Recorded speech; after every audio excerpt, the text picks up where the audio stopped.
Oh, hello. I didn't see you there. This is a superhero hub, and this is another installation of Up for Discussion. Brutal. That was great. Brutal. That was great. Right, let's see. Right, today, what we gonna be discussing? That was even worse. Like you're having a stroke. What we gonna be discussing? Spider-Man Homecoming. Nice. Right, now the trailer dropped not so long ago. I'm sure you're aware. You watched it. Right, so I had a little read up to catch up on all the latest updates, and Yeah, apparently, as well as Vulture, the Shocker is also going to feature in it. yeah. They released some still images of him. I don't think he's going to be a big character in the movie. I think it's just going to be someone Spider-Man can beat up. It's kind of like a Easter egg thing. Then he'll be gone. What, like the Rhino at the end of Amazing Spider-Man 2? I guess, but hopefully a little bit better than that. I But think yeah, that'll just, I think that'll be kind of be a throwaway though. but he is a throwaway. He's a throwaway character. He's not. It's not a big deal. Yeah, Shocker. yeah, It's a but bit lame, isn't it? He's not even. He's got a kind of cool costume, which I don't think will work in live action. So they've adapted it a little, but I they've made mistakes in the past with Spider-Man of having too many villains and focusing on too many villains. So I think having him in there for Spider-Man to beat up when then he goes and focuses on the Vulture is probably a good idea. yeah, but to say the Shocker's a throwaway character, Yeah, wouldn't the same be said for Vulture? no, Well, Vulture's a legitimate Spider-Man villain, but Shocker's not. He's B-list okay then. or C-list. Also, who's going to feature is the Tinkerer as well. What's your Yeah, opinion on that? I think what they're going for. What I've heard, the rumor is anyway, he's going to be like a Stark employee or a former Stark employee that's giving weapons to the villains. I suppose it's a pretty good idea. Maybe they can have him be a kind of a Spider-Man version of Arnim Zola. Yeah, yeah, yeah. I suppose they can make that work. I think what's good about that is as well is hopefully there's going to be kind of a lot of Easter eggs to other characters as well, like little nods. So like if he's in his little workshop or whatever working on things, obviously one would imagine that the Vulture got his wings from Yeah, him and the Shocker got his gauntlets from him. So I mean, there should be some good Easter eggs in there. See now, my issue is that I think having Tony Stark in it, I know it's a little backhander between Sony and Marvel, but I think it is kind of the word that springs to mind is desperate. I think that's a strong word, but what I'm going to say is purely, I think they're like, right, Iron Man's a success, Spider Man's a bit iffy. I mean, it's not been unsuccessful, you know what I mean? Okay, The Amazing Spider Man wasn't really like what they wanted to go with, but I mean, to kind of throw in Tony Stark as a fan favourite to try and get interest, I think that strikes me as a bit desperate because that's all it can be.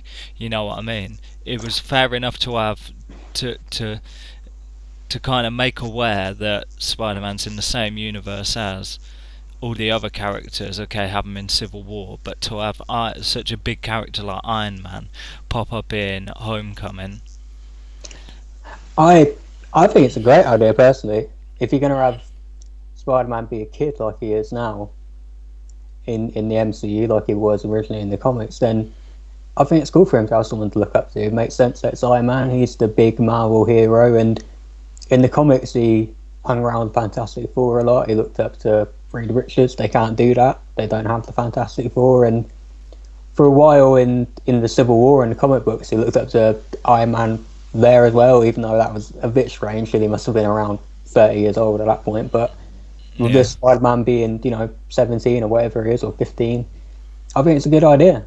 Yeah, and let's face it, people like Iron Man, money talks, get him in there.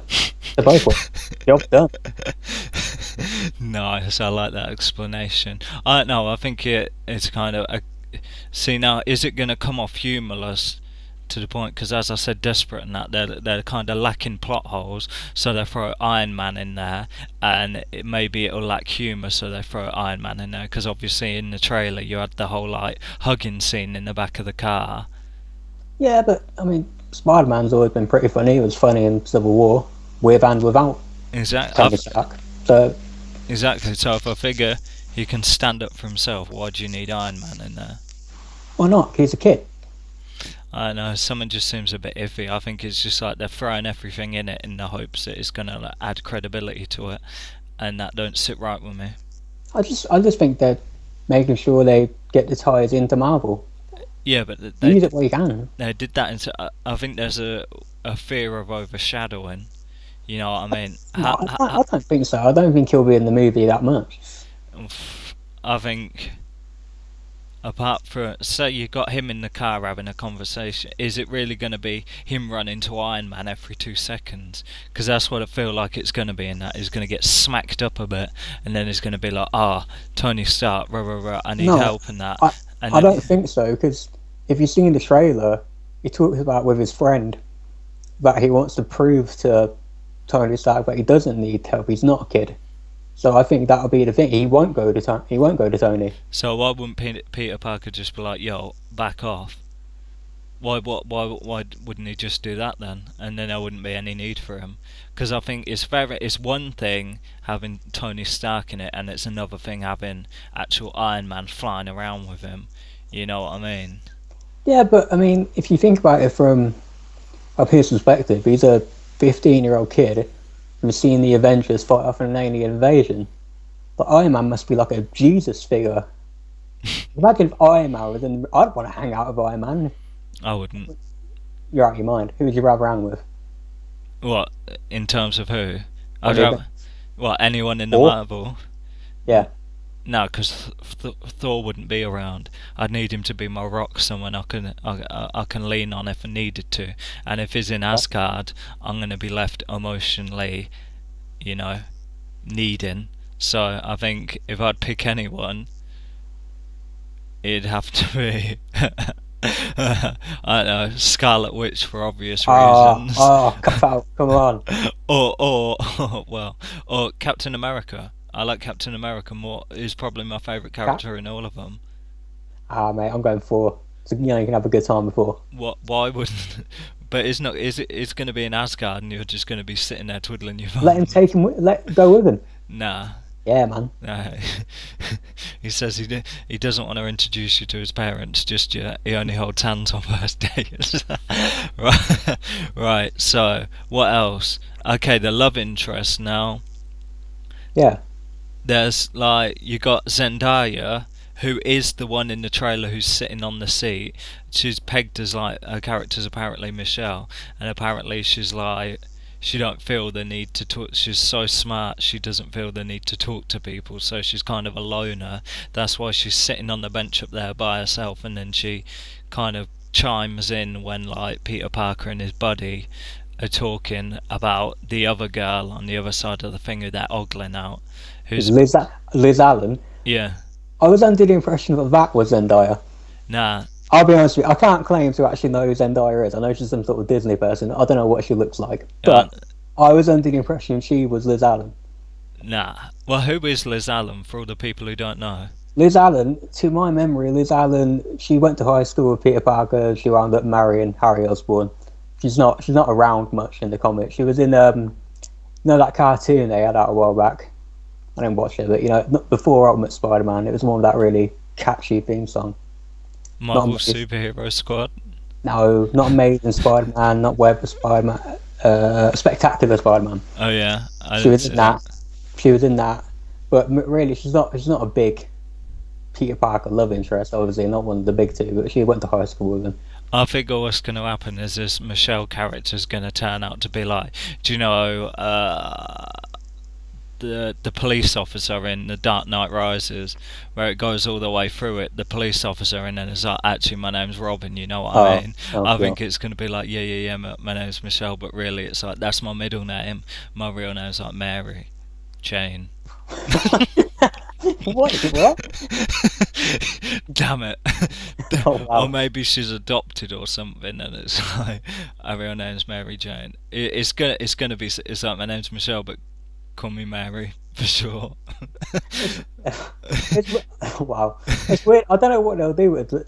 I suppose it's okay to go with this Alan because in the not that it is a comic book, they can do what they want. But in the comics, neither Mary Jane nor Gwen Stacy actually went to high school with him. So I suppose it makes sense to give him a level of love interest.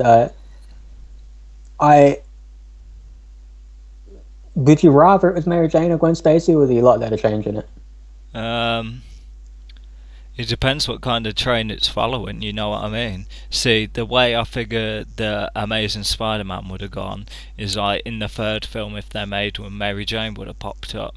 So I figure if it's going to follow like chronology, I'd rather it follows chronology because most people are like, the people who haven't read the comics who have watched the films, they've kind of been brought up on like the first three, you know what I mean? So they're like, oh, Mary Jane, Mary Jane, and then like Gwen Stacy, people are like, oh, who's this blonde girl? Who's Gwen Stacy? What happened to the redhead? It's like, yo, if you read the comics, you'll know that Gwen Stacy came first and that. So I think in terms of chronology, So you wanted to meet Gwen, and then Gwen, and yeah, then Mary Jane comes in. yeah. Okay. What do you think? Well, on Amazing Spider-Man, they did cast Shailene Woodley as Mary Jane for The Amazing Spider-Man 2, and then they cut her. So I guess that was the idea then. And in the comics, he was dating Gwen, then Mary Jane came in, then she died. So, yeah, I'd do it. I'd go for that. Exactly. See, now he's in high school. Yeah. So Liz Allen can be his high school girlfriend, and then he meets. Yeah, I figure. I was just about to say then that I figure it'd be an interlude with him, kind of like introducing her to Harry Osborn. Is Harry Osborn going to be in the film? I don't think so. He'll probably be in the second one, even though that's kind of a replay of The Amazing Spider-Man 2 as well, isn't it? But I figure they've got to introduce him somewhere. You know what I mean? yeah, but again, not that it is the comic, but in the comics they didn't go to high school together either. I That was figure. so I figure in terms of like an extended universe, I figure Tony Stark's got to make some reference to Oscorp. You know what I mean? Because they'd pretty much be like a direct competitor with Stark Industries. You know what I yeah, mean? yeah. Do you think they'll do it? They'll do Norman Osborn like they did Lex Luthor in the DC. You know, it was they vaguely met there. I think there was a couple of like LexCorp shots in Man of Steel, right? Yeah, yeah, And yeah. then he got introduced in the second one. I think they'll probably do that. They'll Mm. mention Oscorp, and then he'll show up in the second one, and hopefully not die like he did in the Amazing Spider-Man 2. I don't know But what they're playing out now. so you want Norman Osborn to be the Green Goblin and not Harry Osborn? Yes, Does Harry Osborn become the Green Goblin after he did. Norman Osborn, or does he become another character? He became the Green Goblin, and he died Oh, for right, about okay. 20 years or so. So, what do you think the main plot line's going to be? I mean, who do you, What of this like? film? Because who's what's the kind of Vulture story? Do you know any of like the plot line of who the Vulture's actually going to Yeah. be? Well, there's a couple of them, isn't there? I think this one is Adrian Toomes, Yeah, the the old more man well-known vulture. one. I don't know what his plot will be in the movie. I mean, I know, to my memory, Vulture in the comics, if I'm getting this right, was like a disgruntled scientist, and that kind of maybe he also worked for uh, Tony Stark. Stark. Maybe he's angry because this is complete. I don't even know. I'm completely making this up on the spot, but maybe he's angry because Tony Stark stopped making weapons. See, I think if they were going for the more extended version, you could have the Tinkerer working for Stark Industries, and you can have the Vulture working for Oscorp, and then I'm having kind of a meeting of minds, and then obviously, so it'd be Peter Parker if his buddies with like Harry Osborn going in to stop the Vulture because he's beefing with Oscorp, and then you can have Tony Stark going over it with the Tinkerer because he's trying to take out Stark Industries. Because I mean, you've got Peter Parker and, well, you got Spider-Man and Iron Man both flying together, so I figure that's got to be near the end of the film. You know what I mean? See, would that be a cop out though? See, I'd rather like have kind of Tony Stark and Spider-Man like team up to take whoever out mid-film, and then at the end he kind of, Peter Parker finds it within himself that he can like beat whoever by himself in the like climatic That's fight. probably. I imagine that's what they're going to do. So That makes sense, doesn't it? I don't want it to be kind of too sissy. You know what I mean? I want him to kind of find his feet as his own. Because as I said, I feel like Tony Stark's going to kind of um, overshadow him. I think Yeah. even if they don't use him too much, I think it's all going to be like, oh, Tony Stark was only in it for 5 minutes, but you all know what? It was like the best bit of the film. You know what I mean? Well, but that's kind of what people said about Spider-Man and Civil War. Is that's kind of their thing now. Well, I don't really see the issue. Captain America 3's got everyone in it. Thor and Hulk are teaming up for a film, and Doctor Strange is going to be in it apparently. So Spider-Man teams up with Iron Man for a while. Spider-Man's always had this thing where he lost Uncle Ben, so he looks up to different people as father figures. Norman Osborn in the first one, so this time it's Tony Stark. I kind of figure because he's kind of like got the costume, is doing his thing. Because in Civil War they made a point of like showing that he's actually been doing stuff. You know what I mean? So I'm kind of hoping they don't cover the Uncle Ben getting killed again, because I've seen it so many times. You know what I mean? It's bordering up with like the Batman and his parents getting killed. You know what I mean? I've seen it enough. I know I don't need to be shown it again. You Yeah, know what I mean? I don't think they will. If they even do it at all, I think what they'll do is they'll do what they did with the Incredible Hulk and just kind of do it in still images or something in the credits. But they're not going to cover him. He's already dead. Mm. Him and Aunt May are living in a flat somewhere. Do you think they'll have him like in like a flashback or something? So Spider-Man's getting slapped up and that, and is like on the floor, and then he sees like a figure or whatever. Is like Yeah. has like a mental thing. You know what I mean? I mean, if they're going to mention it, they can't not. Mm. I think if Doctor Strange is going to be in it, truth be told, is probably going to be in like after credits scene. What, Spider-Man? Yeah. He's not. I don't think he's going to be in Spider-Man. He's going to be in Thor. Oh, I thought you said No, that no. Doctor Strange is going to be Doctor in Strange is going to be in Thor with Ragnarok. Hulk and yeah. Right. Is there anything else we haven't covered for Spider-Man? I don't think so. Okay, right, so I figure we'll wrap up that episode. Don't forget to like, share, subscribe, and we'll see you in the next one. I've been Sam. I've been Matt. You know it, Superhero Hub. Holla!